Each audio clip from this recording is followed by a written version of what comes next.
के लिए यिर्मयाह का 7वां अध्याय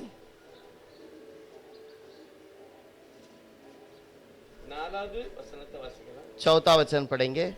கர்த்தரின் ஆலயம் கர்த்தரின் ஆலயம் கர்த்தரின் ஆலயம் இதுவே என்று சொல்லி பொய் வார்த்தைகளை நம்பிக்கொள்ளாதிருங்கள்.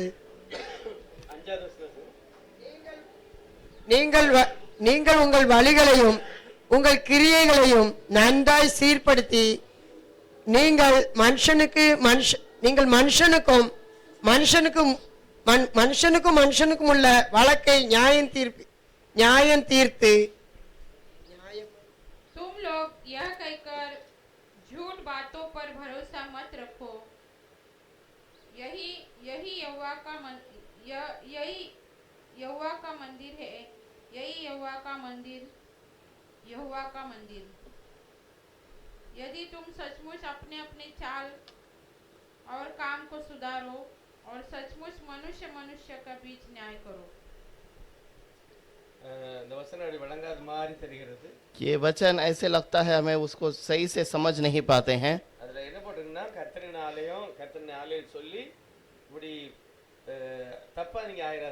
और ये यहोवा का मंदिर है, यहोवा का मंदिर है ऐसे करके गलत रास्ते पे ना चला जाओ। ऐसे मत सोचो कि कलीसिया में केवल जाने से हमारा सब कुछ सही हो जाएगा। और जाने वाले हर एक का जीवन भी बदलावट होना चाहिए और वहाँ पर बताने वाले सच्चे वचन की आज्ञा पालन करना है और तब ही उस आशीष को हम पा सकते हैं। और वैसे ही यिर्मयाह का द्वारा प्रभु बातें करता है और सारे चीजों से बढ़कर यिर्मयाह रोकर बहुत सारे बातों को बताता है। और इसलिए प्रभु जैसा चाहता है वैसे हमें उसकी वचन की आज्ञा का पालन करना है और तब ही हमारे लिए आशीष होगी। और भवन में जाना, प्रभु के कलीसिया में जाना बहुत ही अच्छी बात है। जरूर प्रभु उसे चाहता है और जरूर हमें कलीसिया में आना भी है और आने वाले लोग प्रभु की भलाई को पहचान लेना है। ये नए नियम के अंदर सिमियोन प्रभु की ओर से उत्साह किया गया और कलीसिया में प्रवेश किया और वहां जाकर उसने महिमा की बातों को देखा और यीशु मसीह जो जन्म हुआ था उस समय पर उसको जो डेडिकेशन के लिए वहां पर लेकर आया गया और उसने उसे हाथ में लेकर प्रभु की महिमा किया, प्रभु की महिमा से भर गया। प्रभु आपने जो भी मेरे जीवन में किया है सबके लिए धन्यवाद करके कहने लगा अब मेरा मन भर गया है, अब इस दुनिया से मैं चला भी जाऊं तो कोई फिक्र नहीं। अभी हमारे देश में एक तसल्ली होगी और यीशु ही वो तसल्ली देने वाला है और उस मसीहा को मैंने देख लिया और प्रभु की जो बातों के अंदर उस बातों को विचार में रखते हुए प्रवेश करने वाला एक व्यक्ति है। प्रभु कलीसिया में जाने वाले लोगों को देखकर कहता है दान कैसे देना है करके कहा है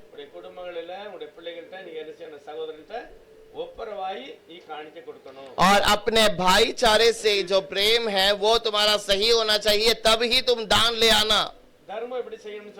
और कंगालों को कैसे देना है और खुशी के साथ किसी को जो गरीबों को तुम्हें कुछ देना है तो खुशी के साथ दीजिए और दान अगर कलीसिया में देना है तो तुम अपने भाईचारों के रिश्तों में सही रहना फिर यहाँ पर आके दान देना உற்சாகத்தோடு लेकिन गरीबों में कुछ हम करना चाहते हैं तो कुछ ही खुशी के साथ करना है। தசமாத்தை பற்றி உபாகமத்தில் சொல்லுகிறார், நீ தேவனுக்கு பயந்து செய்யணும். दशवांश के बारे में लिखा है कि तो परमेश्वर का भय मानकर उसको करना, இரண்டாவது தெய்வ சமூகத்துல நம்மை தாழ்த்தி என்னுடைய தேவைகளை நான் சொல்லணும். और उसके बाद परमेश्वर के समूह में नम्रता से उसके पास जाना है। அதுதான் தேவன் விரும்புகிற ஒரு ஆசீர்வாதம். और यही प्रभु चाहने वाली एक आशीष है। ரோமர் 12வது அதிகாரம் रोमियों का 12वां अध्याय முதல் வசனம், पहला वचन,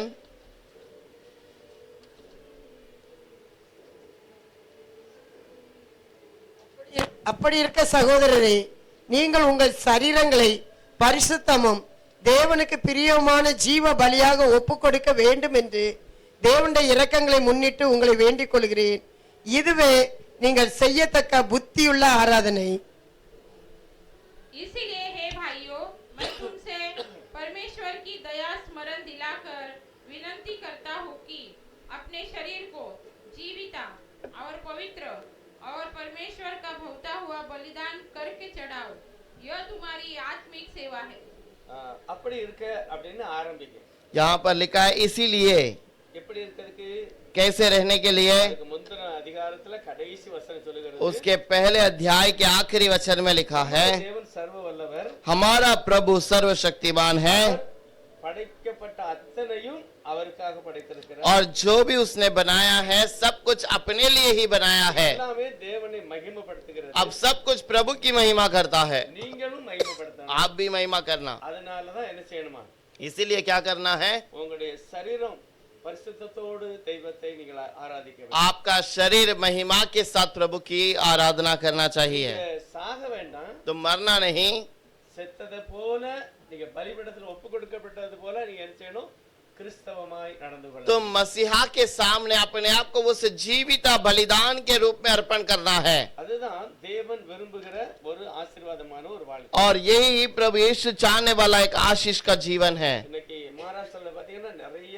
சபைகள்ல எல்லா பாஷாக்காரங்களும் கூட இருக்காங்க. आज महाराष्ट्र के अंदर बहुत सारे कलीसिया के अंदर सारे लोग भाषा बोलने वाले सब कलीसिया में है। இதே போலதான் அப்போஸ்தலருடைய காலத்துல இருந்திருக்கு. इसी प्रकार प्रेरितों के समय पर भी था, யூதர்கள் இருந்திருக்காங்க, यहूदी थे, கிரேக்கர்கள் இருந்திருக்காங்க. ग्रीक भाषा बोलने वाले நிறைய வித்தியாசமான பாஷைகள் பேசுகிறவங்க சபைக்கு வந்திருக்காங்க. और दूसरे भाषा बातें करने वाले भी कलीसिया में आए हैं। இவங்க எல்லாருக்குமே தேவனுடைய வார்த்தை விளக்கமா இருந்தது. और ये सब लोगों के जीवन में प्रभु का वचन एक दिया के रूप में था, காரணம் பரிசுத்த ஆவியிலே நிரப்பப்பட்ட பரிசுத்தவான்கள் செய்தி கொடுத்தாங்க. और पवित्र आत्मा में भरे हुए लोग पवित्र वचन का प्रचार करते थे।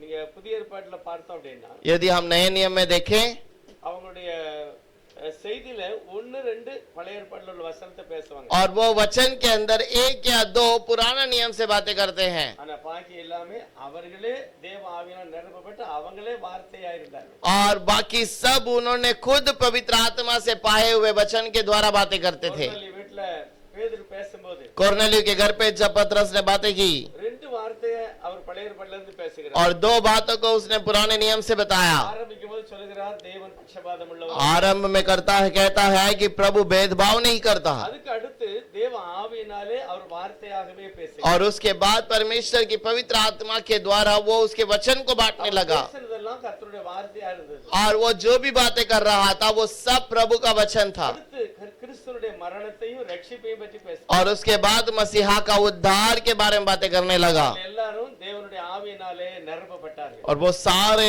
लोग प्रभु की आत्मा में भर गए। ஆனா பழைய ஏற்பாட்டுல உள்ளவங்க लेकिन पुराने नियम के अंदर சொந்தமா நிறைய யாரும் பேசல. और सब लोगों ने अपने मन मर्जी से कोई बातें नहीं की, தேவன் சொன்னதை மட்டும் தான் சொன்னாங்க. केवल जो प्रभु ने उन्हें बताया उसी बात को वो बांट रहे थे। மோசே பாத்தீங்கன்னா கர்த்தர் சொன்னதே சொல்லுகிறார். और मूसा, प्रभु ने जो मूसा से कहा उसी बात को लोगों से कहा। எல்லா தீர்க்கதரிசிகளும் அப்படிதான் சொன்னாங்க. सारे भविष्यवक्ताओं ने वैसा ही किया है। ஆகவே அந்த காலத்துல தேவனுடைய சபைக்கு ஆராதனைக்கு போகிறவருடைய வாழ்க்கையில और பெரிய ஆசீர்வாதம் இருந்தது. इसीलिए उन दिनों में प्रभु के भवन में जाने वालों के जीवन में बहुत बड़ी आशीष की बात थी। இன்னும் பாத்தீங்கன்னா நிறைய சட்டம்லாம் இருக்கு. और भी बहुत सारे नियम थे। உபாகமம் 23வது அதிகாரம் व्यवस्था विवरण का 23वां अध्याय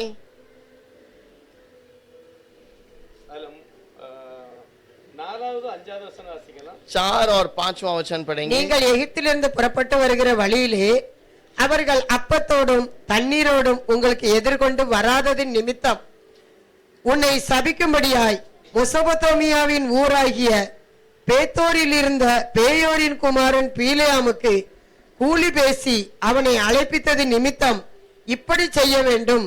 உன் தேவனாகிய கர்த்தர் பீலேயாமுக்கு செவி கொடுக்க சித்தம் இல்லாமல் உன் தேவனாகிய கர்த்தர் உன்மேல் அன்பு கூர்ந்தபடியால் உன் தேவனாகிய கர்த்தர் அந்த சாபத்தை உனக்கு ஆசீர்வாதமாக மாற பண்ணினார். इसी कारण से कि जब तुम मिस्र से निकल कर आते थे तब उन्होंने अन्न जल लेकर मार्ग में तुमसे भेंट नहीं की और यह भी कि उन्होंने अरहेरम देश के पातोर नगर वाले बोर के पुत्र बिलाम को तुझे शाप देने के लिए दक्षिणा दी. இதுல ஒரு சில காரியங்களை சொல்றாரு ஆண்டவர். इसमें कुछ बातों के बारे में प्रभु कहता है நீங்க பாத்தீங்கன்னா அம்மோனியன் மோவாபியன் இப்படி ஒரு சில ஆட்களுடைய பெயர் எழுதியிருக்கு. और यहाँ पर अम्मोन और मोआब के बारे में कहा लिखा गया है முதல் 2-3 வசனத்துல இப்படி இவங்க எல்லாம் சபைக்கு வரக்கூடாது. और यहाँ पर लिखा हुआ है ये सारे लोग कलीसिया में नहीं आनी चाहिए. சிலர் அதாவது தவறான நடவடிக்கையில அவங்க வரக்கூடாதுங்க. और गलत चाल चलन में वो कलीसिया में नहीं आना चाहिए. 10 தலைமுறைக்கு வரக்கூடாது. वो 10 पीढ़ी तक कलीसिया के अंदर प्रवेश नहीं करना है. அடுத்து சொல்லுகிறார் அவங்க உங்களுக்கு அப்பமும் தண்ணியும் கொடுத்தாரல. और उसके बाद कहता है कि उन लोगों ने तुम्हें अन्न और पानी नहीं दी. இப்படிப்பட்ட விஷயம் செய்ததனால அவங்க 10 தலைமுறைக்கு சபைக்கு வரக்கூடாது. ऐसे कहने के कारण वो अब 10 पीढ़ी तक कलीसिया में नहीं आ सकता. அதுல எழுதப்பட்டதெல்லாம் நமக்கு தெரியும். और उसके बारे में हम सब जानते हैं. புதிய ஏற்பாட்டுல பாத்தீங்கன்னா இந்த பாவத்துல இருக்கிற நிறைய பேரு சபைக்கு வராங்க. नए नियम के अंदर देखा जाए तो बहुत सारे लोग सब कलीसिया में आने शुरू हो गए. யாரெல்லாம் வரக்கூடாதுன்னு போட்டிருக்கோ அவங்க எல்லாம் வராங்க. जिन लोगों को प्रभु ने मना किया था वो सब लोग कलीसिया में आने शुरू किए. அவங்களுக்கு தடை செய்யவே இல்லை. उनके लिए कोई रुकावट नहीं थी. காரணம் என்ன? क्या कारण था? தேவனுடைய சபைக்கு எல்லாரும் வரணும்ங்கிறது ஆசை தான். परमेश्वर के कलीसिया में सब लोग आना है, यही इच्छा है. அது தேவ சித்தம் தான். ये प्रभु की मर्जी है. ஒரு சிலருடைய வாழ்க்கையில அவங்க வரவே கூடாதுங்கிறது சட்டம். और कुछ लोगों के जीवन में वो कलीसिया में कभी नहीं आना है, प्रभु का नियम था. புதிய ஏற்பாட்டுல எப்படி அது நடக்குது? लेकिन नए नियम में कैसे वो बदल गया? இயேசுவினுடைய சிலுவையினால यीशु के क्रूस के कारण அந்த இரத்தம் சிந்தப்பட்டது और उसका लहू बहाया गया इसी कारण மார்க்கத்தை அவர் திறந்ததனால और वो नए मार्ग को खोल दिया इसीलिए எல்லாரும் நீங்க சபைக்கு வரலாம். और वो सब कलीसिया में आ सकते हैं. சபையில வந்து என்ன செய்யணும்? कलीसिया में आके क्या करना है? தேவைகளை சொல்லி நன்மைகளை நான் பெற்றுக்கொள்ளணும். अपने जरूरतों को कहकर अपने भलाई को पा लेना है. இதுதான் தேவன் விரும்புகிற ஒரு காரியம். और ये प्रभु चाहने वाली बात है. இன்னைக்கு ஒரு வசனத்தை நீங்களா வாசிக்க போறீங்க. आज एक वचन आप पढ़ेंगे நான் சில காரியங்களை சொல்றது நீங்களே யாராவது எடுத்து வாசிங்க. और मैं कुछ कहानी को बताऊंगा लेकिन आप उस वचन को लेकर पढ़िएगा. வேதாகமத்துல इस कलाम के अंदर முதல் அதிகாரத்திலையும் पहले अध्याय கடைசி வசனத்திலையும் आखिरी वचन के अंदर தேவாலயம் அப்படி சொல்லி ஆரம்பிச்சு தேவாலயம்னு முடியுது. और प्रभु का भवन करके आरंभ होता है और प्रभु का भवन करके अंत होता है. இத ஒரு தேவனுடைய மனுஷன் இத நல்லா தீர்க்கமா எழுதாரு. और ये एक प्रभु का व्यक्ति बहुत ध्यान से लिखता है. ஆலயம் சபை அப்படின்னு நிறைய இடங்கள்ல வருது. वो भवन या कलीसिया करके लिखा गया है. ஆனா ஒரு புக்ல மட்டும்தான் தேவாலயம் சொல்லி அடிக்கடி வருது. और एक ही किताब है जहां पर परमेश्वर का भवन है करके बार बार आता है. அத ஒரு காரியம் சொல்லுது எடுத்துங்க வாசிக்கணும். आप मैं उसकी बातों को और बताता हूं, आप जो ले लिए हैं उसे पढ़ सकते हैं. அதிகாரத்துல 9வது வசனம் தேவாலயம்னு ஆரம்பிக்கிறது. और तीसरा अध्याय का 9वां वचन के अंदर प्रभु का भवन करके आरंभ होता है. புத்தகத்தை நீங்க தான் தேடிக்கணும். और वो जो किताब में है वो आप ही को ढूंढना है. முதல் அதிகாரத்துல 9வது வசனம் கடைசி அதிகாரத்துல கடைசி வசனம். पहले अध्याय का 9वां वचन और आखिरी अध्याय के अंदर आखिरी वचन. யாராவது வாசிக்கலாம்? कोई पढ़ेंगे उस वचन को? சுவிசேஷத்துல தான் இருக்கு. சுவிசேஷத்துல सुसमाचार के अंदर वो वचन है.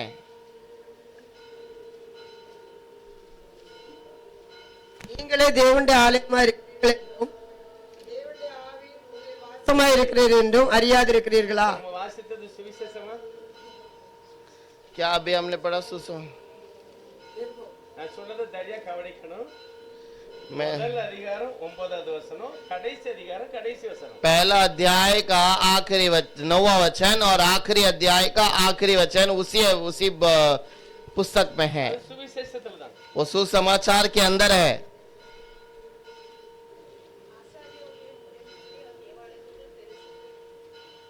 हाँ कौन सा?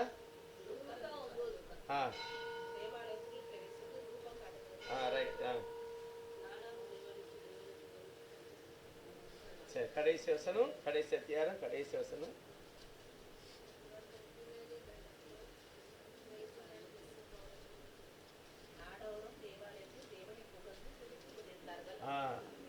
சரியான வார்த்தை. वो सही वचन है। லூக்கா எழுதின சுவிசேஷம் लूक का किताब முதல் அதிகாரம், पहला अध्याय, அதுல பாத்தீங்கன்னா ஆலயம் அப்படின்னு ஆரம்பிச்சு और वहां पर भवन करके आरंभ हुआ है, கடைசி முடியும் போது தேவாலயம் அப்படின்னு சொல்லி और முடிக்கிறார். प्रभु का मंदिर ऐसे करके अंत भी होता है। லூக்கா வந்து தேவனுடைய சத்தியத்தை ஏற்றுக்கொண்ட ஒரு நல்ல சீசன். और ये लूक जो है वो प्रभु के वचन को स्वीकारने वाला एक चेला है। லூக்காவை பற்றி பவுல் 3 இடத்துல சொல்லுகிறார். लूक के बारे में पौलुस 3 जगह पर लिखता है। வாசிக்க வேண்டாம். கொலோசியர் 4:14 லூக்காவை பற்றி பவுல் சொல்லுகிறார். कोलोसियों के 4 अध्याय के अंदर 16 वचन के अंदर वो लूक के बारे में कहता है। 2 तीमुथिय 4:11 லூக்காவை பற்றி பவுல் பேசுகிறார். दूसरे तीमोथी के अंदर 4 के अंदर भी पौलुस लूक के बारे में कहता है। பிலேமான் புக்கில் 24வது வசனத்திலையும் அந்த லூக்காவை பற்றி பவுல் பேசுகிறார். सुलेमान के पिलमोन के जो किताब के अंदर भी लूक के बारे में बातें करता है। லூக்கா பவுல் மூலமாக ரட்சிக்கப்பட்ட ஒரு தேவனுடைய மனுஷன். अब लूक जो है प्रभु से उद्धार पाया हुआ एक व्यक्ति है, லூக்கா தான் லூக்கா எழுதின சுவிசேஷம் முழுவதும் எழுதி और यही लूक जो पूरे लूक के अध्याय को लिखा, அப்போஸ்தலர் நடபடிகளை எழுதியிருக்கிறார். प्रेरितों की किताब को भी इसी लूक ने लिखा है। ரெண்டு புக்கிலையும் பார்த்தா தேவனுடைய ஆலயத்தையும் அதனுடைய மகிமையையும் அவர் எழுதுகிறார். और ये दोनों किताब में यदि देखें तो वो प्रभु के भवन के बारे में, उसकी महिमा के बारे में कहता है, ஆரம்பமே ஆலயத்திலிருந்து ஆரம்பிக்கிறது. और वो आरंभ ही वो प्रभु के भवन का मंदिर के बारे में आरंभ करता है। அவருடைய எலிசபெத் இந்த ரெண்டு பேர் அந்த குடும்பத்தை பற்றி, और जकरिया और एलिसबेथ, इस दोनों परिवार के बारे में, புதிய ஏற்பாட்டுல பாருங்க இவங்களுடைய ஊழியம் எப்படி நடந்தது ஆலயத்துல. और इनका सेवकाई कलीसिया में कैसे चला, ஆசீர்வாதமே பெரிய ஆசீர்வாதம் குழந்தை பாக்கியம். और आशीष में आशीष जो बड़ी बात है वो एक बच्चे को जन्म देना, அந்த குழந்தை பாக்கியம் அவங்களுக்கு இல்ல சகரியாக்கு. और वो बच्चे है वो जकरिया को था ही नहीं। ஆனால் அவங்க தேவனுடைய சமூகத்துல ஆராதனையில தன்னுடைய வாழ்க்கையில நீதிமானும் உத்தமனுமாய் வாழ்ந்தார். लेकिन वो अपने जीवन में अपने हर बातों में नेक से और सीधाई से रहे, ஆகவேதான் அவரை கர்த்தர் ஆசீர்வதித்தார். इसीलिए प्रभु ने उन्हें आशीष की है। எழுதுனது ஒரு பெரிய யூத வம்சத்துல பிறந்தவர் அல்ல. और लिखने वाला कोई यहूदी के वंश का नहीं था। லூக்கா அப்படிப்பட்ட ஆள் மாதிரி தெரியல. लोग ऐसा नहीं मालूम पड़ता है कि वो कोई यहूदी है, அவர் ஒரு வைத்தியர்னு சொல்லிருக்கு. लेकिन लिखा गया है कि वो एक डॉक्टर के समान है। ஆனா அவர் எழுதின ஒவ்வொரு சத்தியமும் எல்லா அந்த சுவிசேஷகர்ல மேன்மையானது. और वो जो भी वचन लिखा है सारे सुसमाचार से थोड़ा सा अलग और ऊंचा है। அப்போஸ்தலர் நடபடிகளையும் தேவாலயத்தை பற்றி அதிகமா சொல்லுகிறார். प्रेरितों की किताब के अंदर भी प्रभु के मंदिर के बारे में बार बार कहता है। சுவிசேஷம் முடியும் போது चारों सुसमाचार खत्म होने के समय पर சில காரியங்களை சரியா முடிக்கல. और कुछ बातों को उसने सही से अंत नहीं किया। ஆண்டவருடைய அந்த உயிர் தெழுதல், प्रभु का पुनर्दान, அவர் மேல பரலோகத்துக்கு போனது, वो स्वर्ग में उठा लिया गया, ஆனா அதனுடைய நல்ல விவரம் அப்போஸ்தலர் 1வது அதிகாரத்துல தான் இருக்கு. और उसका ठीक से जो बातें हैं वो प्रेरितों की किताब के अंदर लिखा गया है। அப்போஸ்தலர் நடபடிகள் இன்னும் நிறைய ஊழியக்காரங்களுக்கு விளங்கவே இல்லை. आज भी बहुत सारे सेवकों को प्रेरितों का किताब समझ नहीं आया, ஏன்னா அது பரிசுத்த ஆவியினால எழுதப்பட்டது. क्योंकि वो पवित्र आत्मा के द्वारा लिखा गया है। சுவிசேஷத்தினுடைய கடைசி என்ன தெரியுமா? और सुसमाचार का अंत क्या है? இயேசுவானவர் ஒலிவ மலையிலிருந்து மேல பார்த்து போறாரு. और यीशु मसीह उस जैतून के पहाड़ से स्वर्ग में उठा लिया गया, அப்படிதான் போட்டிருக்கு. वैसे ही लिखा है। ஆனா அது போயிட்டாரு அப்படின்னு எழுதிருக்கு. लेकिन वो वहां से उठा लिया गया करके लिखा है। அப்போஸ்தலர் 1ல என்ன போட்டிருக்குன்னா, और वो प्रेरितों के पहले अध्याय में क्या लिखा है? அப்படியே மேல போகிறதை சீஷர்கள் பார்க்கிறார்கள். और वो जैसे ही ऊपर जा रहा है उसे चेले देखते हैं, ஒரு ஒரு அது அவன் பாம்போன்னு அழுதாங்க. और वो वहां पर दुख होकर रोने लगे। இவர் போயிட்டாரு, எப்போ வருவார்னு தெரியல. अब ये तो चला गया, पता नहीं कब वापस आएगा। அப்போ ரெண்டு தேவதூதர்கள் வந்து சொல்றாங்க, तब दो दूत आकर कहते हैं, ஏகிற மனுஷரே, हे गलीलियों के लोगों, யா வானத்தை பாத்துக்கிட்டு क्यों तुम आकाश की ओर देख रहे हो? உங்களுக்கு முன்ன இருந்து எழுந்தருளி போன இயேசு எப்படி எப்படி போனாரோ அப்படியே வருவார். तुम्हारे सामने जैसा यीशु उठा लिया गया वैसा ही वापस आएगा। எங்க இருந்து எழுந்தள்ளி போனார்? और कहाँ से उठा लिया गया? ஒலிவ மலையில இருந்து மேல போனார். जैतून के पहाड़ से ऊपर उठा लिया गया। விவரம் இருக்கிறது ஒரு ஒலிவ மலையில இருந்து மேல போயிட்டார். बहुत ठीक से लिखा है कि जैतून के पहाड़ से ही उठा लिया गया। நேர தேவாலயத்துல வந்து ஜெபம் பண்ணினார்கள். और वो सीधे भवन में आके प्रार्थना करने लगे। அப்படின்னு போட்டிருக்கு. இந்த இடத்துல மேல் வீட்டுல போய் ஜெபம் பண்ணாங்க. और एक जगह पर लिखा है कि वो ऊपर की कोठरी में प्रार्थना कर रहे थे। எப்படி போனாரோ அப்படியே வருவார். और जैसा गया वैसा ही आएगा। இந்த ஒரே வார்த்தையில நம்ம இன்னும் வேற புக்க நம்ம தேடி பார்த்தோம்னா விவரம்லாம் இருக்குது. और वो किसी पुस्तक में हम इसके बारे में ढूंढ कर देखेंगे तो वहां पर भी मिलेगा। சகரியா 14:5ல போட்டிருக்கு. जकरिया 15वां अध्याय के अंदर 5 में लिखा है, தேவனாய கர்த்தர் ஒலிவ மலையில இருந்து இறங்கி வருவார். मेरा प्रभु परमेश्वर को जैतून के पहाड़ पर से उतर कर आएगा। கிறிஸ்தவர்கள் இதை நம்ப வேண்டாங்க. और जो 3 खुदा को मानने वाले नहीं भरोसा करते हैं, ஏன்னா என் தேவனாய கர்த்தர் அப்படின்னு அங்க ஆரம்பிக்கிறது. क्योंकि वहां पर मेरा प्रभु परमेश्वर करके आरंभ हुआ है। 4 போட்டிருக்கு. அவர் இங்க இருந்து எப்படி போனாரோ அப்படியே வருவார். और प्रेरितों की किताब में लिखा है, जैसा वो गया वैसे ही वो वापस भी आता है। அப்ப இயேசு எங்க இருந்து போனாரு? अब यीशु कहां से गया? ஒலிவ மலையில இருந்து ஏறி மேல போனாரு. जैतून के पहाड़ से उठकर ऊपर की ओर चला गया। அப்படியே ஒலிவ மலையில கால் வச்சு தான் கீழே இறங்குவார். और वैसे ही जैतून के पहाड़ पर पैर रखकर के उतर कर आएगा। இன்னும் கொஞ்சம் விவரமா போடுறார் பவுல். और भी अधिक पौल गहराई से बताता है அவர் எப்படி போனாரா? वो कैसे गया, எப்படி வருவாரு? कैसे आएगा। தாமே और प्रभु ஆரவாரத்தோடும் और तूरी के साथ, பிரதான தூதனுடைய சத்தத்தோடும் महास्वर्गदूत के आवाज के साथ தேவ எக்காலத்தோடு இறங்கி வருவார். और परमेश्वर के तूरी के साथ उतर कर आएगा। அப்ப ஒலிவ மலையில இருந்து அவர் சும்மா போகல. और जैतून के पहाड़ से वो ऐसे ही नहीं चला गया, சத்தத்தோடு எழுந்தாரு. वहां पर तूरी फूकी गई, उसकी आवाज के साथ उठा लिया गया। இயேசுநாதர் சொன்னார், நல்ல வசனத்தை தேடி பாரு உனக்கு விளங்கும் அப்படின்னு. और इसीलिए वचन को ढूंढ कर देखो तुम्हें समझ आएगी। ஒலிவ மலையில இருந்து எப்படி போனாரு? ये जैतून के पहाड़ से कैसे गया, அப்படியே மேல எழுந்தருளி போனார். वो वैसे ही उठा लिया गया।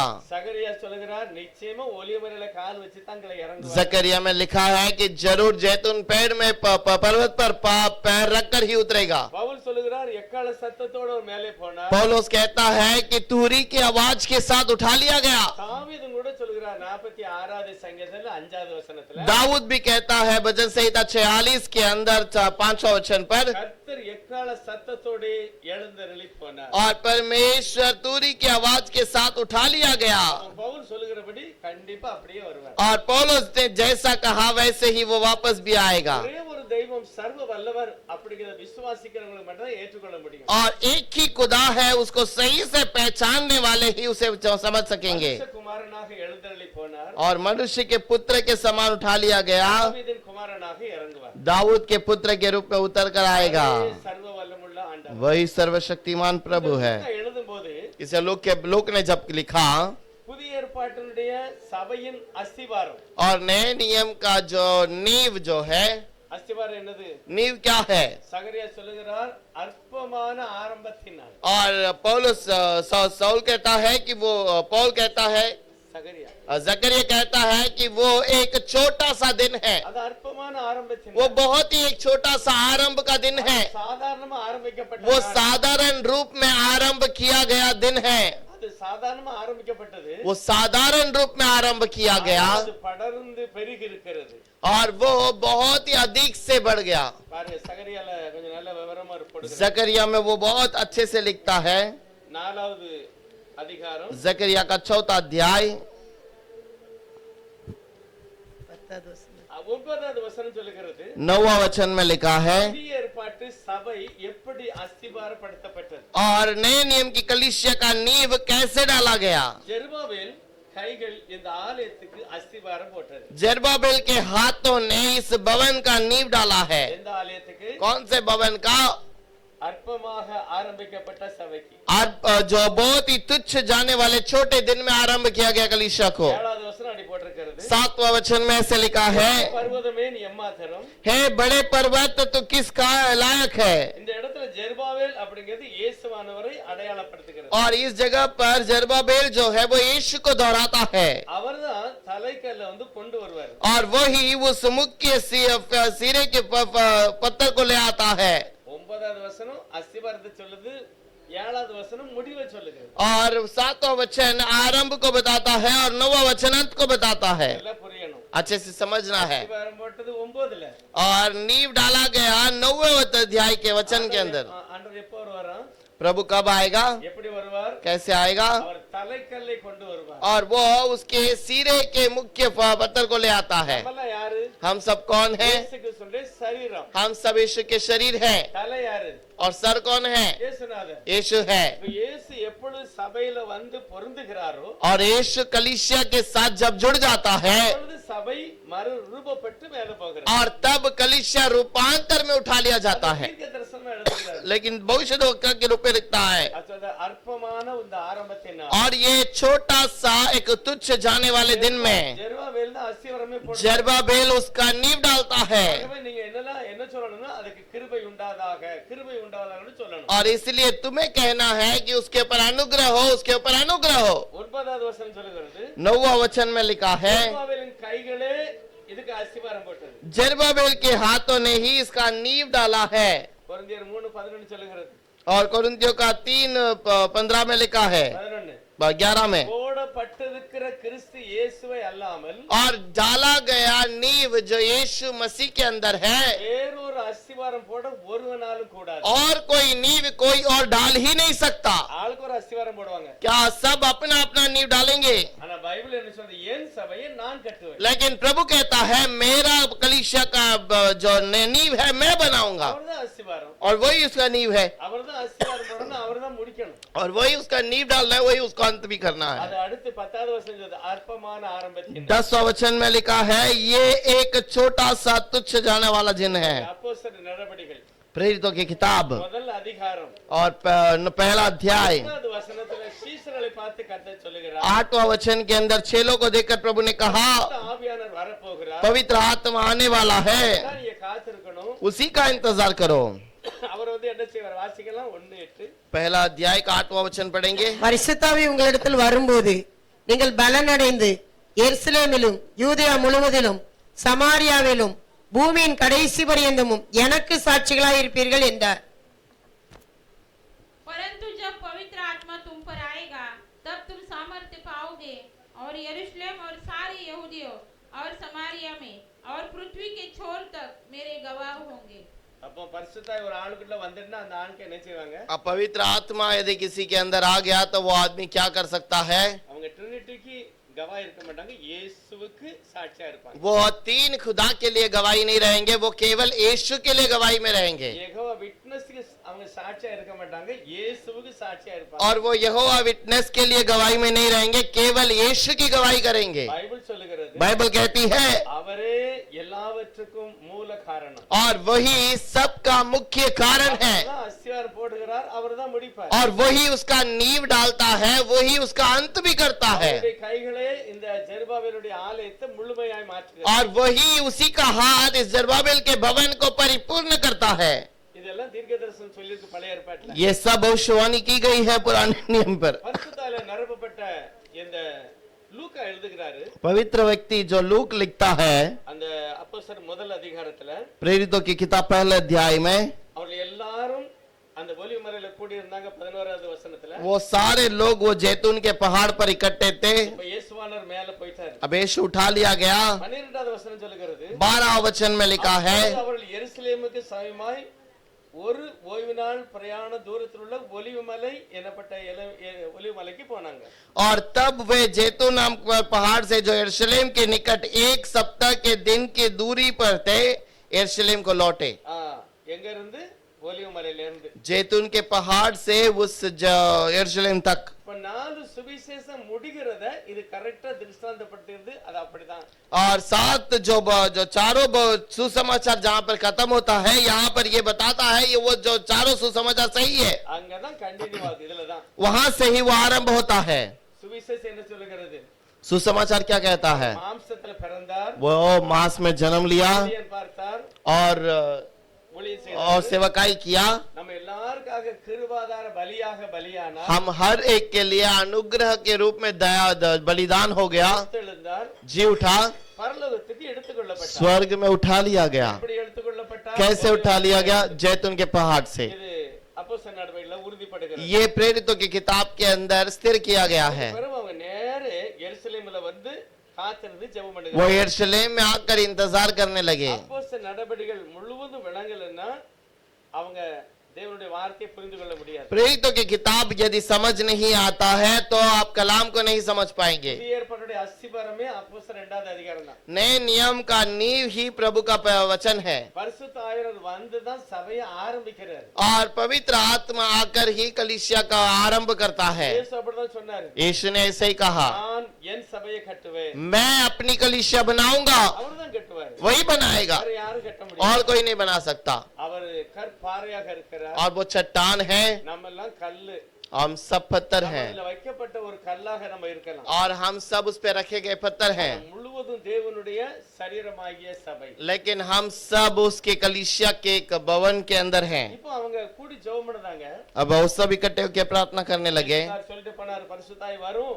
यीशु எல்லாம் நடைவேன்னு சொல்லிட்டு போனாரு. यीशु ने कहा पवित्र आत्मा आएगा, तुम सामर्थ्य पाओगे। ஆனா என்னெல்லாம் நடக்க போகிறதுங்கிறது யாருக்கும் புரியல. लेकिन क्या क्या बातें होने वाली है किसी को नहीं पता। 12 சீசர்களுக்கும் தெரியாது. 12 चेलों को भी नहीं पता। அதுல ஒருவர் இறந்துட்டாரு, ஒருவர் அவங்க எடுத்து வச்சிருக்காங்க. और एक वहां पर मर गया और दूसरे को उन्होंने उसके लिए चुन लिया। இன்னும் நிறைய சீசர்கள் அதாவது ஆண்டவரை ஏற்றுக்கொண்ட பரிசுத்தவான்கள் 120 பேர் கூடி இருக்காங்க.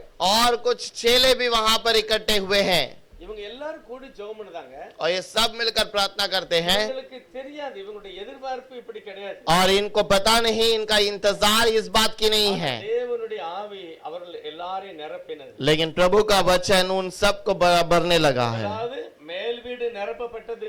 पहला ऊपर का कोठरी भर गया, அதுக்கு பிறகு சீசர்கள் நிரப்பப்பட்டார்கள். उसके बाद चेले भर गए, இப்ப ஆவியானவர் பேசுகிறார். अब आत्मिक प्रभु बातें करता है। பேதுரு பரிசுத்தாவில நிறைந்து பேசுகிறார். अब पत्रस पवित्र आत्मा में भरकर बातें करता है। நினைக்கிறபடி இவர்கள் என்ன செய்யல மதுபானம் பண்ணல. अब तुम जैसे सोचते हो वैसे ये लोग नशे में नहीं है। யோவேல் தீர்க்கதரிசி சொன்னபடி நடக்கிறது. योवेल भविष्यद्वक्ता ने जैसे कहा वो बातें हो रही है। இதுதான் அஸ்திவாரம். यही नींव है இந்த அஸ்திவார உபதேசத்தை இன்னும் ஒரு கண்டினியூ பண்ணுவது சொல்லுகிறார். और इसी नींव को वो और आगे बढ़ाते हुए कहता है, யாரெல்லாம் இருக்கா? कौन कौन है பிரசங்கத்தை யார் கேட்கிறது? प्रचार को, और कौन सुन रहा है। நல்லா யோசிச்சு பார்க்கணும். இவர் பிரசங்கம் பண்ணும்போது அங்க யாரு இருந்தா? ये प्रचार करने के समय पर और कौन था। 5வது வசனம் சொல்கிறது, 5वां वचन में लिखा है, வானத்தின் கீழ் இருக்கிற சகல தேசத்தாரில் இருந்து வந்த தேவ பக்தி உள்ள யூதர்கள் அப்பொழுது எருசலேமிலே இருந்தார்கள். आकाश के नीचे की हर एक जाति में से सब भक्त यहूदी यरूशलेम में रह रहे थे, ஏன்னா அது விசேஷமான நாள், பண்டிகை நாள். क्योंकि वो एक त्योहार का दिन था। எல்லாரும் பண்டிகைக்கு வந்திருக்காங்க. सब लोग त्योहार के लिए आए பக்தி உள்ளவர்கள். और जो भक्तिवान हैं, அப்போ நான் நினைக்கிறேன் ஒரு 5 லட்சத்துக்கு அதிகமா இருக்கும் வெளியே. करीब 5 लाख से अधिक लोग आए होंगे। அதுக்கு மத்தியில இருந்து ஒரு பிரசங்கம் பண்ணுகிறார். उनके बीच में ये बातें करने लगा, நீங்கள் நினைக்கிறபடி இவர் சாதாரண ஒரு மனிதன் அல்ல. और तुम जैसे सोचते हो वैसे ये साधारण व्यक्ति नहीं, இவர் தாவீதின் குமாரன். ये दाऊद का पुत्र है। அவரை நீங்கள் சிலுவையில் எடுத்து கொன்று விட்டீர்கள். उसको तुमने क्रूस पर मार दिया। அவர்தான் கிறிஸ்து, அவர்தான் ஆண்டவர். वही मसीहा है, वही प्रभु है। அப்படிதான் பேசுகிறார். वैसे ही बातें करता है। அவரை தேவன் ஆண்டவரும் கிறிஸ்துவும் ஆக்கினார். और प्रभु ने उसे खुदा और मसीहा बनाया, அவர்தான் தேவன், அவர்தான் கிறிஸ்து. और वही मसीहा और वही खुदा है। இதை ஏற்றுக்கொண்ட அநேகர் இருதயங்களிலே குத்தப்பட்டார். और इसको स्वीकारने वाले हर एक को खेदे छेदे गए। ஐயோ நாங்க தப்பு செய்துட்டோம்னு யோசித்தாங்க. उन्होंने सोचा कि हमने गलत किया, நாங்கள் சிலுவையில் அடித்தது யாரோ நினைச்சோம். हमने सोचा क्रूस पे हमने किसी और को मार दिया। அவர் கிறிஸ்துவா? क्या वो मसीहा था? அவர் ஆண்டவரா? क्या वो मसीहा है? தவறு செய்துட்டோம். हमने गलत किया, அவர் பாவம். वो पाप है। இப்போ பாவத்துக்கு நாங்கள் எப்படி மன்னிப்பு பெறுவது? अब उस पाप का क्षमा हम कैसे पाए? அப்பதான் சபையின் அஸ்திவார உபதேசம் முதலாவது அங்க வெளிப்படுகிறது. और तब ही कलीसिया का नींव प्रचार किया गया। நல்லா நம்ம வேதாகமத்தை பார்த்தோம் அப்படின்னா अगर कलीसिया को कलाम को ठीक से जांचे, மத்தேயு 16:16 கர்த்தர் சொல்லுகிறார், मत्ती का 16वां अध्याय 16 वचन में लिखा है, பேதுருவே, மாம்சமும் இரத்தமும் நான் கிறிஸ்து அப்படின்னு உனக்கு வெளிப்படுத்தல. और पतरस मांस और लहू ने मैं मसीह करके प्रकट नहीं किया, பரிசுத்த ஆவியானவரே உனக்கு வெளிப்பாடை கொடுத்தார். पवित्र आत्मा ने ही इस बात को तुझे प्रकट किया है। கிறிஸ்து அப்படின்னு நீ சரியா சொல்லிட்ட. मैं मसीहा हूँ करके तूने सही से पहचान लिया, ஆகவே பரலோக ராஜ்யத்தின் திறவுகோல்களை நான் உனக்கு தருகிறேன். और इसलिए भवन के उस कुंजियों को तेरे हाथ में देता हूँ। பரலோக ராஜ்யத்தின் சாவி, स्वर्ग की कुंजियां, பரலோகத்து சாவி கிடையாது. और स्वर्ग की कुंजियां नहीं, பரலோகத்துக்கு கதவே கிடையாது. और क्योंकि स्वर्ग के लिए कोई दरवाजा है ही नहीं। அது பகலும் திறந்தா இருக்கும், वो स्वर्ग हमेशा खुला रहता है ராத்திரியும் கிடையாது. और ना ही वहां पर रात है 12 கேட் இருக்கு, வாசல் இருக்குன்னு போட்டு और वहाँ இருக்கு, பூட்டு இல்ல. वहां पर 12 जो चौकट है करके लिखा है लेकिन उस पर दरवाजा नहीं है, அங்க சாவி எல்லாம் கிடையாது. वहां पर उसकी कुंजियों की जरूरत ही नहीं है। பேதுருட்ட கர்த்தர் என்னத்தை கொடுத்தாரு? प्रभु ने उसको कौन सा चाबी दी है? பரலோக ராஜ்யத்தின் திறவுகோல்களை, स्वर्ग की राज्यों की कुंजियां दी है। பரலோக ராஜ்யம்னா स्वर्ग की राज्य का मतलब கர்த்தருடைய ராஜ்யம்ங்கிறது சபை. और परमेश्वर का राज्य का मतलब उसकी कलीसिया தேவனுடைய வார்த்தையை ஏற்றுக்கொண்டு கூடுதாங்கல்ல, அதுதான் பரலோக ராஜ்யம். और परमेश्वर के भवन में जो लोग इकट्ठे होते हैं वही स्वर्ग का राज्य है। நம்ம எங்க இருக்கோம்? अब हम कहां पर हैं? பரலோகத்துல இல்ல, பரலோக ராஜ்யத்தில் हम இருக்கோம். स्वर्ग में नहीं बल्कि स्वर्ग के राज्य के अंदर हम बैठे हैं। இந்த பரலோக ராஜ்யத்தை ஓபன் பண்ணது யாரு? और ये स्वर्ग की राज्य को खोलने वाला कौन था? பேதுரு தான் திறக்கிறார். पतरस ने ही इसे खोल दिया அவர்தான் முதல் ஒரு சாவி போடுகிறார். और वही पहला एक कुंजी को लगाता है। நான் சொல்லுங்க, ஐயோ நாங்க பாவம் செஞ்சுட்டோமே. अब उन लोगों ने कहा कि हमने गलती की है அவர் சொல்றார், என்கிட்ட சாவி இருக்கு. और पतरस ने कहा मेरे पास उसके लिए முதல் சாவி என்னது? पहला चाबी क्या है? நீங்கள் ஒவ்வொருவரும் மனம் திரும்பி तुम हर एक मन फिराओ உங்க பாவ மன்னிப்பை நீங்கள் பெறணும் அப்படின்னா और तुम में से हर एक अगर पाप क्षमा पाना चाहता है நாமத்தில் ஞானஸ்நானம் பெறுங்கள். यीशु के नाम से बपतिस्मा ले लो, அப்பொழுது பரிசுத்தாவின் வரத்தை பெறுவீர்கள். तब तुम पवित्र आत्मा का दान पाओगे। பேதுருட்ட கர்த்தர் கொடுத்த சாவி, பரலோக ராஜ்யத்தின் சாவி. और स्वर्ग का राज्य की कुंजियां जो प्रभु ने पतरस के हाथ में दी थी இதுதான் திறக்கிறார் பஸ்ல. और यही पहला वो खोलता है அவர் மூலமாக கர்த்தருடைய ஆவியானவர் கிரியை செய்கிறார். और उसके द्वारा पवित्र आत्मा कार्य करता है। 41வது வசனம் சொல்லுது, அவருடைய வார்த்தையை சந்தோஷமா ஏற்றுக்கொண்டார். 41वां वचन में लिखा है उसके वचन को खुशी से स्वीकार किए। என்ன வார்த்தை பேசினாரு? क्या वचन बातें किया? நீங்கள் சிலுவையில் அறைந்தீங்கல்ல, அவர்தான் கிறிஸ்து. और तुमने जो क्रूस पे मार दिया वही मसीहा है ஆண்டவர். और वही खुदा है அதை ஏற்றுக்கொண்டார்கள். और उसे उन्होंने ले लिया। இயேசுவை கிறிஸ்துவாக ஏற்றுக்கொள்ளுகிறது தான் நித்திய ஜீவன். यीशु को मसीहा करके स्वीकार करना ही नित्य जीवन है।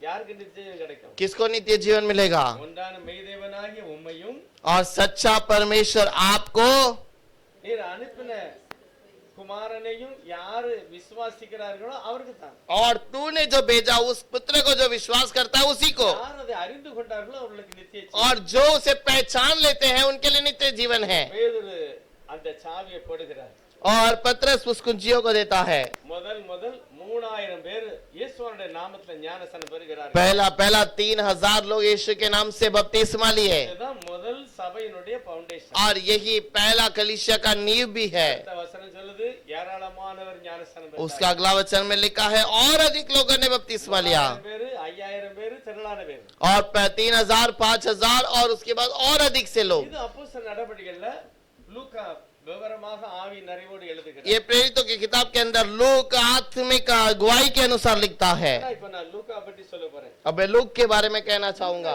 சுவிசேஷத்துல लूक के सुसमाचार पे அவர் முதலாவது இயேசுவானவர் முதல் ஆலயத்துக்கு போனாரு அப்படின்னு காமிக்கிறார். और वो यीशु मसीह पहली बार प्रभु के भवन में गया ऐसा आरंभ करता है। எப்ப போனாரு ஆண்டவர்? कब गया था?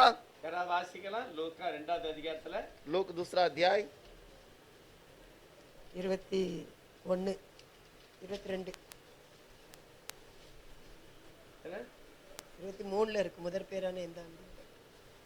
இயேசுவானவர் முதல் அவரா கோயிலுக்கு போனதா நாங்க வாசிக்கிறோம். यीशु मसीह खुद से जब कलीसिया में गया था उस वचन को पढ़िएगा। வாசிக்கலாம் 42 2வது அதிகாரம் 42வது வசனம். 2 अध्याय का 42वां वचन। அவருக்கு 12 வயதான போது அவர்கள் அந்த பண்டிகை முறைமையின்படி எருசலேமுக்கு போய் அடுத்தது பண்டிகை நாட்கள் முடிந்து திரும்பி வருகிற போது பிள்ளையாகிய இயேசு எருசலேமில் இருந்து விட்டார். இது அவருடைய தாயாருக்கும் யோசேப்புக்கும் தெரியாதிருந்தது. जब यीशु 12 वर्ष का हुआ तो वे पर्व के रीति के अनुसार यरूशलेम को गए। जब वे उन दिनों को पूरा करके लौटने लगे तो बालक यीशु यरूशलेम में रह गया और ये उसके माता पिता नहीं जानते थे। லூக்கா எவ்வளவு முக்கியப்படுத்துறார் சபையை.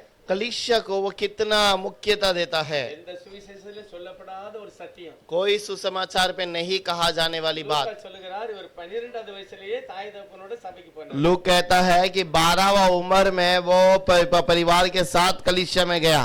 எதுக்கு எந்த எந்த எந்த பண்டிகை பெருக்கிறாரோ? क्या त्योहार के लिए गया है? பஸ்கா பண்டிகைக்கு பெருக்கிறார். बस्का के त्योहार के लिए। 3 நாள் பஸ்கா பண்டிகை. और 3 दिन का बस्का का त्योहार। 3 நாள் நடந்தே போணும். और 3 दिन चल के यात्रा करना है। ஆஸ்திரேலியாவுக்கும் எருசலேமுக்கு நான் நினைக்கிறேன் குறைஞ்சது ஒரு 95-100 கிலோமீட்டர் இருக்கும். और यरूशलेम का और जो नासरत का जो दूरी है वो करीब 95 किलोमीटर होगा। அந்த காலத்துல கார் வசதிலாம் கிடையாது. उन दिनों में कार की सब तैयारी नहीं थी। கொஞ்சம் பணம் இருக்கவங்க கழுதையில போவாங்க, குதிரையில போவாங்க. थोड़े पैसे हैं तो वो गधे में या घोड़े में जाते हैं। பாக்கி எல்லாம் நடந்து தான் போணும். बाकी सबको चलकर ही जाना है। அந்த காலத்துல பண வசதி கிடையாது, துணி வசதி उन கிடையாது. दिनों में पैसों की और कपड़ों की उतनी जो उनके उतना ज्यादा नहीं मिलता था। நானே சின்ன பிள்ளையா இருக்கும்போது मैं जब छोटा था எங்க ஊர்ல இருந்து 8 மைலுக்கு அந்த பக்கம் ஒரு சபை இருக்கு. और हमारे गांव से 8 मील के दूर पर एक कलीसिया है। 3 நாள் ஒரு விசேஷமான ஆராதனை. वहाँ पर 3 दिन की विशेष आराधना। அந்த காலத்துல நாங்க நடந்து தான் போனோம். उन दिनों में चलकर ही जाना है। யூதர்களும் கூட இப்படி தான் நடந்தே போனாங்க. यहूदी भी चलकर ही गए हैं। யூதர்கள் சபைக்கு போனா என்னெல்லாம் செய்யணும்? वो कलीसिया में जाएंगे तो क्या क्या करना होगा? சும்மா போயிட்டு வர முடியாது. व्यर्थ में ऐसे ही जाकर नहीं आ सकते। சில காரியங்களை ஆயத்தப்படுத்தணும். कुछ बातों के लिए तैयार भी होना है। காணிக்கை கொண்டு போகணும். दान लेकर जाना है। 3 நாள் அங்க உட்காரணும், சமையல் பண்ணி சாப்பிடணும். और 3 दिन वहाँ पर रह के खाना बनाकर भी खाना है। எல்லாமே அரேஞ்ச் பண்ணி தான் கொண்டு போவாங்க. ये सारे बातें तैयार करके लेके जाते हैं। சின்ன பிள்ளையா இருக்கும்போது हाँ, मैं जब छोटा था அந்த காலத்துல வாத்தியாருக்கு 90 ரூபாய் தான் சம்பளம். நான் சின்ன பிள்ளையா और उन दिनों में जो शिक्षक है उनका 90 रुपए का पगार था। ஒரு நாள் பூரா வேலை செய்தா 1 ரூபாய் சம்பளம். एक पूरे दिन काम करेंगे तो 1 रुपए का पगार பெரிய ஆட்களுக்கு. बड़े लोगों को। ஒரு ஆள் ஒரு வயல்ல போய் வேலை பார்த்தாங்கன்னா 1 ரூபாய் தான் சம்பளம். अब एक व्यक्ति खेती में किसी के खेती में काम करता है तो पूरे दिन का 1 रुपया मिलता है। ரொம்ப பைசாக்கு தட்டுப்பாடு. और बहुत पैसों के लिए कष्ट उठाना पड़ता है। பைசா கேட்டா 10 ரூபாய் 50 ரூபாய் ஈஸியா கொடுக்காங்க. आज के दिनों में बच्चे अगर पैसे मांगते हैं तो 1 रुपया या 50-10 रुपया ऐसे आराम से दे देते हैं। அதெல்லாம் 1 ரூபாய் கூட கிடைக்காது. उन दिनों में 1 रुपया भी नहीं मिलता था। நாங்களாம் என்ன செய்வோம் அப்படின்னா अब तब हम क्या करते थे? லிம் ஜாடில போய் அந்த பழத்தெல்லாம் எடுத்து नीम पत्ते का उसका फल को ले लेते हैं அந்த கொட்டையெல்லாம் சேர்த்து வச்சு और उसका जो बीज को इकट्ठा करके அதை விட்டு அந்த பைசாவை இந்த பண்டிகைக்கு கொண்டு போவோம். और उस नीम के बीज के पैसे से उस त्योहार में जाते थे। ஒவ்வொரு ஆட்டையும் ஒரு 3 ரூபாய் 2 ரூபாய் கூட சேர்றது கஷ்டம். और 1 या 2 रुपए भी जमा करना भी कष्ट था। இப்படி நாங்க சேர்த்து வச்சு போறோம். ஞாபகம் ऐसे जमा करके हम जाते थे। யூதருடைய வாழ்க்கையில இப்படி கஷ்டம் இருந்திருக்கு. यहूदियों के दिन में ऐसा ही कष्ट हुआ தாராளமா பணம் கிடையாது. और उनके पास अच्छा पैसा नहीं था। இப்போ இவங்க நடந்து போகணும். अब वो ऐसे ही चल के जाना है அது கூட்டம் கூட்டமா போவாங்க. और झुंड सब मिलकर जाता था। யூதருடைய சில சரித்திரத்துல நம்ம வாசித்தா நம்ம ஆச்சரியமா இருக்கும். यहूदियों के इतिहास को पढ़ोगे तो आश्चर्य होगा। அவங்க சொல்லுவாங்க நாளைக்கு நாங்க பண்டிகைக்கு போறோம். वो कहेंगे कि कल मैं त्योहार में जा रहा हूँ। இங்க வரீங்களா? क्या पा रहे हैं? ஏன்னா கூட்டம் கூட்டமா போவாங்க. क्योंकि वो सब झुंड एक एक साथ जाते हैं। கள்ளர்கள் நிறைய. क्योंकि चोर अलग अलग जगह பணத்தை தனியா போனா பிடிக்குவாங்க. अकेले में जाएंगे तो लूट लेंगे। அந்த காலத்துல 1-2 தனி ஆளா போனா ஆளே பிடிச்சு கொண்டு வித்துருவாங்க. और उन दिनों में कोई अकेला आदमी चलकर जाता है तो उस आदमी को पकड़कर कहीं और बेच देते हैं। ஒரு பொல்லாத காலம். एक बहुत बुरा समय। அப்ப இங்க இருந்து அவங்க நடந்து போகும்போது கூட்டம் கூட்டமாக போனாங்க. अब वहां से जाने के समय पर झुंड के साथ में मिलके गए। இப்ப நம்ம வாசித்த பாருங்க சங்கீதம் 42. वचन संहिता के अंदर हमने जो वचन 42 में पढ़ा था அதுல ஒரு வசனம் போட்டிருக்கு. उस पर एक वचन लिखा है 42வது அதிகாரத்துல 42 के अंदर வாசிக்கலாம். 4வது வசனம். 4 वचन। முன்னே நான் பண்டிகையை ஆசரிக்கிற ஜனங்களோட கூட நடந்து கூட்டத்தின் களிப்பும் துதியுமான சத்தத்தோடு தேவாலயத்துக்கு போய் வருவேனே. இவைகளை நான் நினைக்கும் போது என் உள்ளம் எனக்குள் உருகுகிறது. यह स्मरण करके मेरे प्राण शोकित हो जाता है कि मैं कैसी भीड़ के संग जाया करता था। मैं जय जयकार और धन्यवाद के साथ उत्साह करने वाली भीड़ के बीच में परमेश्वर के भवन को धीरे धीरे जाया करता था। அப்படி அப்படியே அவங்க நடந்து போயிருக்காங்க. और वैसे धीरे धीरे चल के जाते थे। பண்டிகை 7 நாள் பண்டிகை. 7 दिन का त्योहार, அந்த 7 நாளைக்கு வேண்டிய அவங்க தான் சாப்பாடு வச்சுக்கறாங்க. 7 दिन की जो जरूरत है वो सब खाना वो लेकर उनको लेके जाना है। நான்லாம் ஞாபகம் இருக்குங்க, நான் படிச்ச ஸ்கூல்ல ஒரு 50 கிளாஸ் ரூம் இருக்கும். और मैं जिस स्कूल में पढ़ता था करीब 50 क्लास रहते थे। கிளாஸ் ரூம் இருக்கு. क्लासरूम है ஒவ்வொரு ரூம்லயும் 50 ஆளு ஆராம தங்கலாம். और हर रूम के अंदर 50 लोग रह सकते हैं। இப்போ அது பெரிய ஒரு சொரண்டை. और वो एक बहुत बड़ा गांव है அதுக்கு கீழ ஒரு 10-15 சபை இருக்கும். और उसके नीचे बहुत सारे अलग अलग कलीसिया उसके अधीन में आता है। இந்த 3 நாள் பண்டிகைகளுக்கு இந்த 7-8 சபையும் போவாங்க. और ये 3 दिन के त्योहार के लिए सारी कलीसिया के लोग जाते हैं। ஒவ்வொரு சபையில உள்ள அந்த உபதேசர் வந்து ஒரு ரூம் சாவி வாங்கிக்கிறாரு. और हर एक कलीसिया का उपदेशक उससे एक रूम का चाबी ले लेता है அவங்க சர்ச் அந்த ரூம்ல தங்குவாங்க. और उनकी कलीसिया के लोग उस कमरे में रुकते हैं। வெளிய கிணறு இருக்கு, தண்ணி எடுத்து குடிச்சுக்கிட்டாங்க. और बाहर बावड़ी है उसपे से पानी लेकर पी सकते हैं। விரவு இருக்கும், சாப்பாடு பண்ணி சாப்பிடுவாங்க. और वहां पर लकड़ियां बिनकर रखा रहता है जिसको खाना बनाने के लिए उपयोग करते हैं। 2 நாள் சாப்பாடு கொண்டு போயிருவாங்க. और 2 दिन वहां पर खाना लेके जाते हैं। சாதம் கொண்டு போயிருவாங்க. और वहां पर जो இட்லி கொண்டு போவாங்க. इडली का खाना और तो इडली। அதாவது நான் சின்ன பிள்ளையா இருக்கும்போது இப்படி நடந்தா அப்ப அந்த காலத்துல என்ன நடந்திருக்கும்? और मैं जब बच्चा था तब उस समय पर ऐसे चीजें हम लोग लेके जाते थे तो उस समय पर क्या क्या लिया होगा। 4 நாள் அங்க தங்கணும். 7 दिन वहां रुकना है। அவ்வளவு பிரயாசப்பட்டு அந்த ஆராதனைக்கு போனாங்க. उतना मेहनत करके वो कलीसिया में जाते हैं। அந்த ஆராதனைக்கு இயேசுவானவர் 12 வயசா இருக்கும்போது போயிருக்கிறார். और उस आराधना में यीशु जब 12 साल का था तब गया। இன்னும் சங்கீத புத்தகத்துல பாத்தீங்கன்னா 120வது சங்கீதத்துல இருந்து 120 वचन संहिता के अंदर 134 வரைக்கும் ஒவ்வொரு சங்கீதத்திலயும் ஒரு தலைப்பு போட்டிருக்கும் பாருங்க. 123 के बाद से कुछ वचन ऐसे लिखा है, देखिए சங்கீதத்தின் தலைப்பு என்ன போட்டிருக்கு? उसके अंदर क्या लिखा है, देखिए 100 ஆரகோண சங்கீதம். இந்த சங்கீதம்லாம் இஸ்ரேல் ஜனங்கள் நடந்து போகும்போது பாடுகிறது. ये यात्रा का गीत है। जब वो यात्रा करते हैं तब उस समय पर वो गीत गाते हैं எல்லாம் சேர்ந்து பாடி மகிமையோட சந்தோஷத்தோட போவாங்க. और ये सब यात्रा करने के समय पर गीत गाकर खुशी से जाते हैं। கூட்டமாக போவார்கள். सब एक साथ जाते हैं। லூக்கா இந்த ஆராதனையை முக்கியப்படுத்தி எழுதுகிறார். और लूक इस आराधना को मुख्य ठहराता है। இயேசுவானவர் போனாரு, यीशु भी गए, இவங்க திரும்பி வந்துட்டாங்க. ये लोग वापस लौट कर आए ஏனென்றால் போகிறது கூட்டமா. क्योंकि जाना तो झुंड के साथ है। அப்ப கூட்டமா வருவாங்கல்ல. अब झुंड के साथ जब वापस आते हैं இயேசுவானவர் வந்திருப்பாரு அப்படின்னு நினைச்சு வந்துட்டாங்க. और इस पे यीशु भी शायद उस झुंड के साथ रहेगा करके वो आ गए, ஆனா வந்ததை இவங்க கவனிக்கல. लेकिन वो आया या नहीं आया उन्होंने ध्यान नहीं दिया। 3 நாளைக்கு பிறகுதான் தெரிகிறது 3 दिन के बाद पता चला அவர் வரல. वो आया ही नहीं। கூட்டத்துல வருகிற ஜனங்களோட விசாரிக்காங்க. अब जो लोग वहां पर थे उनसे पूछताछ करते हैं, ஆனா யாருக்கு என்ன செய்யல, Like- ஆளு கிடைக்கல. किसी को प्रभु मिला नहीं। இவங்க தேடிக்கிட்டே போறாங்க. ये लोग ऐसे पूछते पूछते जा रहे हैं। என்ன போட்டிருக்கு, எப்ப போய் கண்டுபிடிச்சாங்க? वहां पर क्या लिखा है, कब उन्होंने उसे पहचाना। 45 46 லூக்கா 2வது लोग दूसरा अध्याय का 45 और 46। காணாததினாலே அவரை தேடிக்கொண்டே எருசலேமுக்கு திரும்பி போனார்கள். 3 நாளைக்கு பின்பு அவர் தேவாலயத்தில் போதகர் நடுவில் உட்கார்ந்திருக்கவும் அவர்கள் பேசுகிறதை கேட்கவும் அவர்களை வினாவும் கண்டார்கள். पर जब नहीं मिला तो ढूंढते ढूंढते यरूशलेम को फिर लौट गए और 3 दिन के बाद उन्होंने उस मंदिर में उपदेशकों के बीच में बैठे उनकी सुनते और उनसे प्रश्न करते हुए पाया। 3 நாளைக்கு பிறகுதான் போய் கண்டுபிடிச்சிருக்காங்க. 3 दिन के बाद यीशु को उन्होंने ढूंढा। இப்போ குறைஞ்சது அங்க இருந்து வந்து போயிருக்காங்க 3 6 நாள் ஆயிருக்கும். अब वहां से पहले ही अपने गांव आए, गांव से वापस अपने यहाँ पर लौटने के लिए करीब 1 हफ्ता हुआ होगा। 2 நாள் கழிச்சு 1 நாள் கழிச்சு இடையில போயினா 4 நாள் ஆயிடுச்சு.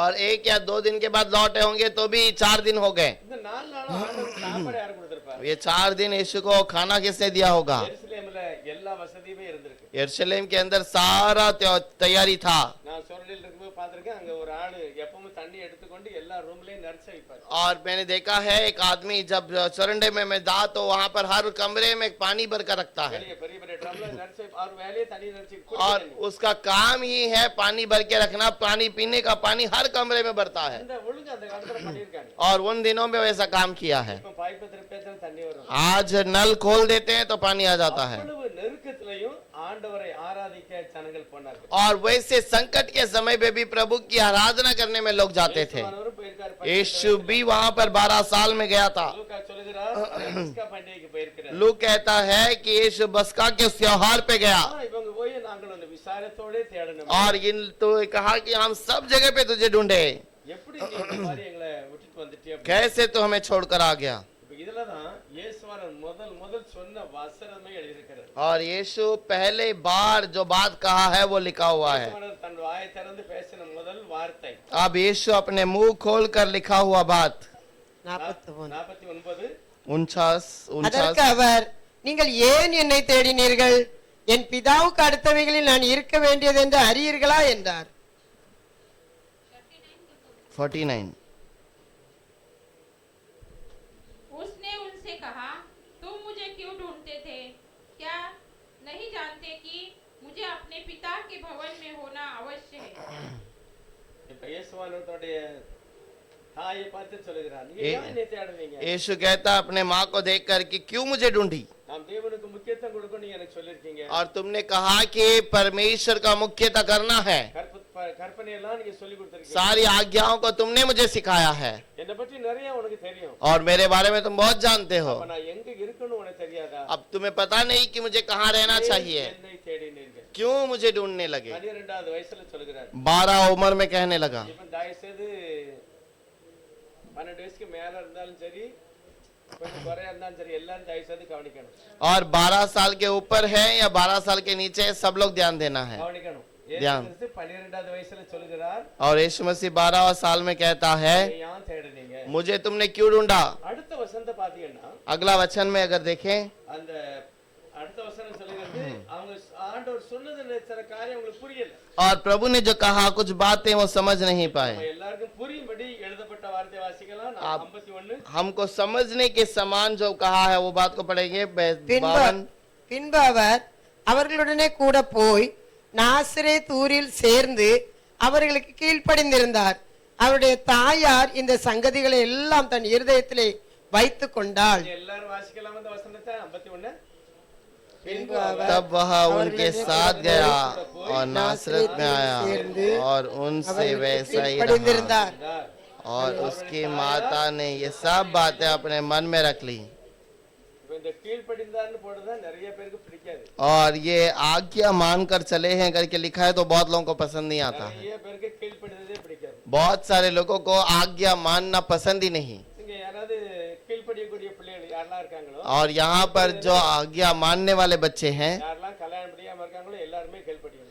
और जो भी शादी नहीं हुआ है वो अपने माता पिता का आज्ञा मानना है। யாரெல்லாம் கொஞ்சம் கைதிக்கு சொல்ல முடியும், எங்க தாய் தகப்பன் என்னை வழங்கக்கூடாதுன்னு நினைக்காங்க, அப்படி யாராவது இருக்காங்களா? क्या कोई ऐसा कह सकते हैं मेरे पिता और या माता कहते हैं कि ये நான் நல்லா இருக்கிறது பிடிக்காது. मैं अच्छा हूँ, इनको पसंद नहीं। அவங்க எடுக்கிற தீர்மானம் பூரா நான் நல்லா இருக்க கூடாது, और उनका जो निर्णय है मैं अच्छा नहीं रहना चाहिए इसलिए लेते हैं। அப்படி யாராவது இருக்காங்களா? क्या ऐसा कोई है? யார அம்மா அப்பாவது எனக்கு ரொம்ப இடைஞ்சல் பண்ணிட்டே இருக்காங்க, और मेरे माता पिता मुझे बहुत ठोकर देते हैं, நான் இருக்கிறது அவங்களுக்கு பிடிக்கல, मैं जो हूँ उन्हें पसंद नहीं, நான் நல்லா இருக்கிறது பிடிக்கல, मैं अच्छा हूँ वही उनको पसंद नहीं, யாருமே சொல்ல மாட்டாங்க. कोई भी नहीं कह सकता। அப்ப மரியாளும் அந்த மாதிரி நினைச்சிருக்க மாட்டாங்கல்ல? अब मरिया ने भी ऐसा नहीं सोचा होगा ना, யோசேப்பும் அப்படி நினைச்சிருக்க மாட்டாங்க. यूसुफ ने भी ऐसा नहीं सोचा होगा। ஆகவே தாயும் தகப்பனுக்கும் பைபிள் சொல்லுது அவர் கீழ்ப்படிந்திருந்தார். माता पिता का वो आज्ञा मान के रहे। நான் நினைக்கிறேன் 18 வருஷம் கீழ்ப்படிந்திருக்கிறார். करीब 18 उम्र तक वो आज्ञा पालन किया रहेगा। வயசுக்கு பிறகுதான் ஜீசஸ் அந்த வீட்டை விட்டு வெளியே வரார். और 30 साल के बाद ही उस घर से वो बाहर आया। நேர யோவான் ஸ்நானகன் குடியிருக்கிற ஏரியால அவர் உபதேசம் பண்ணுகிற ஏரியாவுக்கு அவர் போறார். और यीशु जो यूहन्ना बपतिस्मा देने वाला उपदेश करने वाले स्थान पर जाता है, தீர்க்கதரிசி இருக்கிற இடத்துக்கு போறார். भविष्य रखता रहने वाले स्थान पर जाता है அவர் தீர்க்கதரிசனத்தின்படி எல்லா சட்டங்களையும் நிறைவேற்றும்படி போகிறார். और भविष्य रखता के अनुसार सारा वचन का पूरा करने को गया है। சரி, கீழ்ப்படிந்ததுனால நமக்கு என்னதான் லாபம்? और वचन आज्ञा मानने से हमारा क्या लाभ है? நமக்கு என்ன லாபம்? हमारे लिए क्या लाभ है? லாபத்தையும் கூட அடுத்த வசனம் சொல்லுது பாருங்க. उसके बारे में भी अगला वचन लिखा है, देखिए।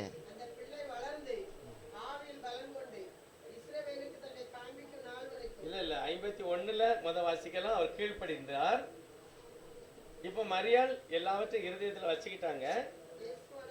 52 52 में लिखा இயேசுவானவர் ஞானத்திலும் வளர்த்தியிலும் தேவ கிருபையிலும் மனுஷ தயவிலும் இது எல்லாம் வேணும் அப்படின்னா தாய் தகப்பனுக்கு கண்டிப்பா ये सब कुछ चाहिए तो माता पिता का आज्ञा मानना है। ஞானம் கிடைக்கி ज्ञान मिलता है, வளர்த்தி बड़ाई, தேவ கிருபை परमेश्वर का अनुग्रह, மனுஷ தயவு मनुष्य का दया, எல்லாத்துலயுமே விருத்தி मतलब பெருகிச்சு और ये सब के अंदर वो और बढ़ने लगे। இயேசுவானவர் 12வது வயதுல இருந்து தன்னுடைய பக்தியை வெளிப்படுத்தி காண்பித்தார் यीशु मसीह 12 उम्र से अपने भक्ति में अधिक अधिक बढ़ने लगा। லூக்கா பாருங்க எவ்வளவு விவரமா அந்த ஆலயத்தை முக்கியப்படுத்தி எழுதியிருக்கிறார் लूक कैसे उस भवन को मुख्य स्थान पे ठहराया है। ரொம்ப முக்கியம் நான் தேவனுடைய ஆலயத்துக்கு போகிறது मैं प्रभु के भवन में जाना बहुत ही मुख्य है, அங்க போய் நான் தேவனுடைய வார்த்தைக்கு செவி கொடுக்கும்போது நம்ம வாசனத்துக்கு கீழ்ப்படிகிறோம் और वहां जाकर उसकी वचन को पालन करने के समय पर उसकी बातों को सुनते हैं। நமக்கு முன் அடையாளம் இயேசுவானவர் கீழ்ப்படிந்தார் हमारे के आगे का चिन्ह है यीशु अपने माता पिता का आज्ञा माना, அதனால அவருக்கு ஞானம்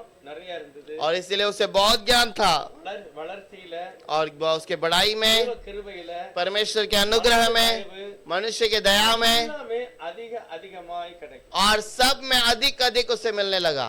இப்போ ஒரு சிலருக்கு சில எதுமா வேணும் தேவைப்படுது कुछ लोगों को अगर कोई चीज की जरूरत है அப்ப நம்ம என்ன செய்யணும் तब हमें क्या करना होगा? தேவ தயவு பெறணுமா परमेश्वर का दया पाना चाहिए, தயவு பெறணுமா मनुष्य की दया पाना है। கீழ்ப்படியும் போது கர்த்தர் எல்லா ஆசீர்வாதத்தையும் हम आज्ञा पालन करने के समय पर सारी आशीष हमें मिलती है। ஒரு வசந்த வாசிக்கலாம் आखिर में एक वचन पढ़ते हैं, 2வது அதிகாரம் फिलिप्पुस का 2 अध्याय 5வது வசனத்துல இருந்து வாசிக்கலாம் पाँच- 5வது வசனம் வாசிக்கலாம் 5वां वचन पढ़ेंगे। கிறிஸ்து இயேசுவில் இருந்த சிந்தையே உங்களிலும் இருக்க கடவுது. அவர் தேவனுடைய ரூபமாயிருந்தும் தேவனுக்கு சமமாயிருப்பதை கொள்ளையாடின பொருளாக எண்ணாமல் தம்மை தாமே வெறுமையாக்கி அடிமையின் ரூபம் எடுத்து மனுஷர் சாயலானார். அவர் மனுஷனுடைய ரூபமாய் காணப்பட்டு மரண பரியந்தம், அதாவது சிலுவையின் மரண பரியந்தமும் கீழ்ப்படிந்தவராகி தம்மை தாமே தாழ்த்தினார். जैसा मसीह यीशु का स्वभाव था वैसे ही तुम्हारा भी स्वभाव हो, जिसने परमेश्वर के स्वरूप में होकर भी परमेश्वर के तुल्य होने को अपने वश में रखने की वस्तु न समझा, वरन अपने आप को ऐसा शून्य कर दिया और दास का स्वरूप धारण किया और मनुष्य की समानता में हो गया।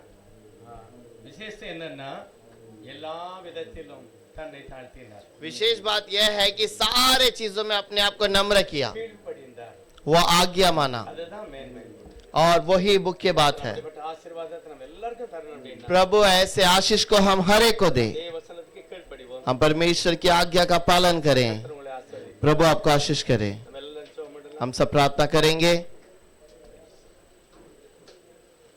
மகாபரிசுத்தம் உள்ளவரே நன்றி சொல்லுகிறோம் महापवित्र प्रभु धन्यवाद कहते हैं। இந்த மாதத்தின் முதல் பரிசுத்த நாளுக்காக நன்றி इस महीने के पहले पवित्र दिन के लिए धन्यवाद। இந்த வார்த்தைகளை வாசிக்க தியானிக்க கொடுத்த பாக்கியத்துக்காக आपके वचन को पढ़ने के लिए, ध्यान करने के लिए मौका दिया, इसलिए धन्यवाद। கீழ்ப்படிகிற சுபாவத்துல வளர்க்கிறோம் हम आज्ञा पालन करने वाले स्वभाव में बढ़े, நாங்க தேவனுடைய தயவுல கிருபையில பலப்படணும் परमेश्वर के अनुग्रह दया में बढ़े, மனுஷ தயவு வேணும் मनुष्य की दया चाहिए। அதிகமாக நாங்கள் எல்லா ஆசீர்வாதத்திலும் விருத்தி அடையணும் हम अधिक से अधिक चीजों के अंदर बढ़ते जाएं, பட்ட நல்ல சுபாவங்களை தாருங்க ऐसा स्वभाव दीजिए। இயேசுவானுடைய நாமத்தினால பிதாவே यीशु के नाम से मांगते हैं पिता।